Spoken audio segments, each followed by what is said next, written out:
Hello दोस्तों, तो आप एफएमजी और नीट पीजी की तैयारी कर रहे हैं तो ये वीडियो आपके लिए बहुत ही हेल्पफुल होगा। इस वीडियो में आपको बहुत ही इजी लैंग्वेज में इनर ईयर के जो फंक्शंस है वो मैं आपको यहाँ पे विद ट्रिक और निमोनिक स्टार।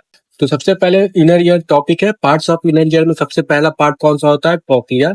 कॉक्लिया का फंक्शन क्या होता है? Hearing and sensory in the organ is organ of coating. Hearing just cochlea का जो वर्क होता है वो एक माइक्रोफोन की तरह वर्क होता है। ये उस तरह से इसका फंक्शन होता है हियरिंग के लिए, ये हम लोग में हेल्प करता है। और सेकंड में आता है utricle and saccule. Utricle and saccule का फंक्शन जो है वो है linear balance. Sensory end organ इसका मैक्यूला। इसको याद रखने के लिए मैं बहुत ही अच्छा एक निमोनिक बताया, यूएसएमली। यू से आपका हो गया यूट्रिकल्स, एस से हो गया आपका सैक्यूल, एंड एम से हो गया मैक्यूला, और एल ई से हो गया लीनियर बैलेंस। तो आप बस यूएसएमली याद रखोगे तो आपको ये वाला पूरा ये जो लाइन है ये आपको सेंटेंस पूरा याद हो जाएगा। जैसे यू से यूट्रिकल, सैक्यूल, एम से मैक्यूला, एल ई से लीनियर बैलेंस। ठीक है, अब आते हैं थर्ड पार्ट में। थर्ड पार्ट में क्या है?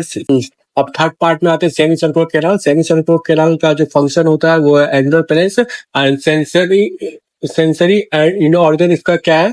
क्रिस्टा है। ठीक है, तो इसका मैं निमोनिक बना हूँ सैक और केस। आप दोनों में से कोई सा भी याद कर सकते हो। एस से हो गया सेमी सर्कुलर कैनाल, ए से हो गया एंगुलर बैलेंस, एंड सी से हो गया क्रिस्टा। और केस को लेके बोलते हैं, केस से क्या निमोनिक होता है? सी से क्रिस्टा, ए से एंगुलर बैलेंस, और एस ई से हो गया सेमी सर्कुलर कैनाल। तो आपको ये वीडियो अच्छा लगा और इस तरह से आप निमोनिक जानना चाहते हैं तो मेरे चैनल को जरूर सब्सक्राइब करें। Thank you.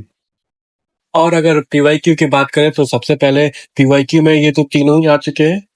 पीवाईक्यू में ये तीनों आ चुके हैं, बट जो रिसेंट वाला है, रिसेंट वाले में वो टिक कर देता हूँ। रिसेंट वाले में ये आ चुका है एफएमजी में, एफएमजी और नीट पी, ये एफएमजी में आ चुका है। और ये तीनों वैसे तो नीट पीजी और एफएमजी में दोनों आ चुके हैं। और ये रिपीटेड क्वेश्चन होते हैं, ये आते ही रहते हैं नीट पीजी और एफएमजी में। तो ये बहुत ही इंपॉर्टेंट टॉपिक है, आपको ये जानना चाहिए। Thank you.